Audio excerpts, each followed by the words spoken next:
Greetings, this is Shifu Rayabeta from the Texas School of Tai Chi. I'm going to show you a little Qigong that I learned a few years ago. And over the years, it has been refined from other teachers that have learned it from me and have shown me other aspects of it as well. So enjoy. 5-element Qigong. First of all, stand with your feet. This can be done sitting down, but stand with your feet roughly hips distance apart. Tongue at the roof of the mouth, relax the hips. Now shape your arms originally to begin off with, to have the arms kind of rounded like a big bear. Your middle fingers are pointed to the outside ridge of your thigh muscle. We will begin and end the 5-element Qigong with this posture. First element, bring your hands together slowly, palms up, fingers closed but not touching. This is earth element. Now as we do this, it helps to imagine holding a big heavy clay pot which pulls down the shoulders. Then we fill up this pot with potting soil and it gets heavier still, so the shoulders really clamp down. So instead of having your shoulders up like this, the shoulders are down. Why, you ask? To build the chi in the belly. This first element, earth, helps to ground you. It's great for beginners. And as you do the 5 Qigong, only do the ones that make you feel good. You don't have to do all 5. Earth. From earth element, bring the thumbs up. When the arms get about chest high, the upper arms stop and the forearms keep coming up. So the forearms and hands are angled inward, palms are facing you.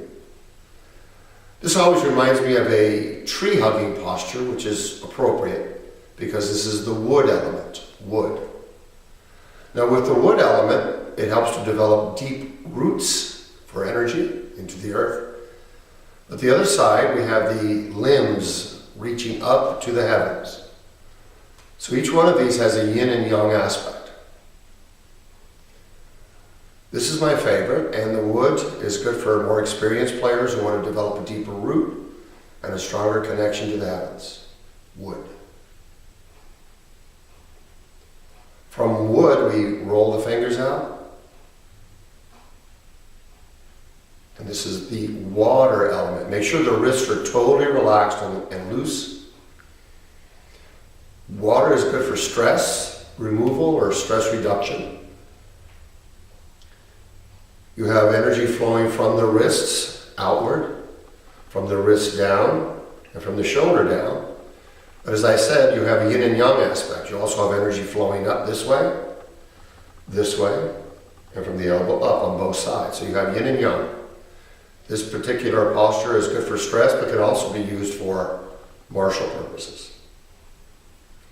When you get better at this, try to feel your energy flowing from your fingertips, reaching all the way and connecting to the earth. And also feel energy from the earth coming up those same lines of energy into the body. Water. Next element, you just gently roll the fingers out. Palms are out, the forearms are still angled in. This is the opposite of wood. This is fire. You can learn to control your fire, or you can draw in fire. For people who are stressed out or suffer from PTSD or similar states, we don't recommend too much fire. There's absolutely no reason to do fire if it makes you feel uncomfortable. From fire, we move to the final element.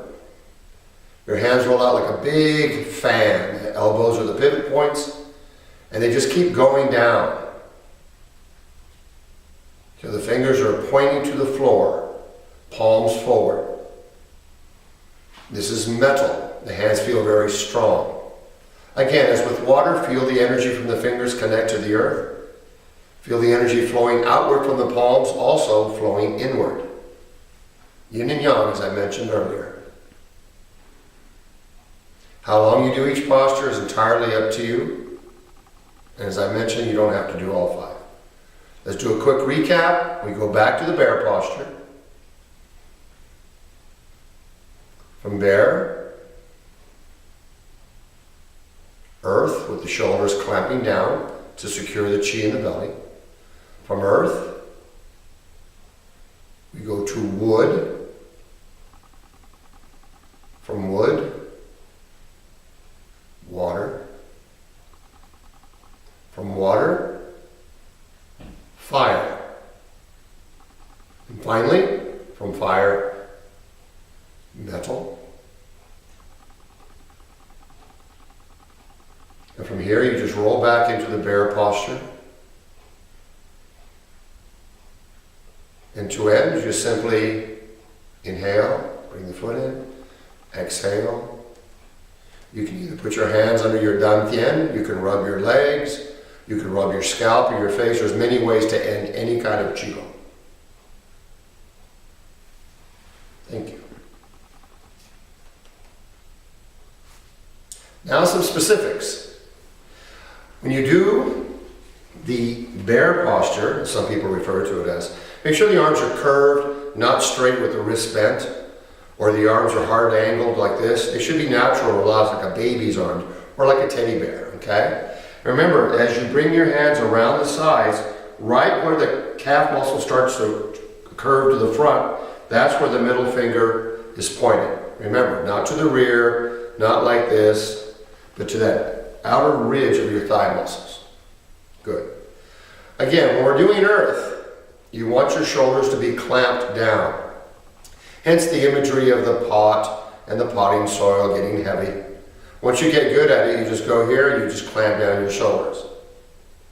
From here, this is very similar to Zhang Zhuan, Chen style. You don't have to do it low like this. In fact, these postures can be done sitting in a chair. From here, we go to water. Again, it's very important to feel the energy go both directions. Very, very relaxed. Try to connect to the earth. From water, fire, as I mentioned, if you're on your last good nerve, so to speak, if you're really stressed out, don't recommend fire. Common mistake from going into metal is that people will tend to stop here, or they also tend to go back like this. I'm not going back. As I mentioned, it's a big fan rolling down all the way until the fingers are pointing straight to the ground. Not like this, like this. Palms are forward. In Bagua, this is called a shovel palm. So it has a martial application as well. And as I mentioned, you just go back to the bear posture. And then you can either rub the tummy, rub the face, rub the legs. Just kind of get the chi flowing that you've gathered, okay? Cool. If you have any questions, feel free to contact me at the Texas School of Tai Chi. Thank you very much. Shifu Reddy, signing out.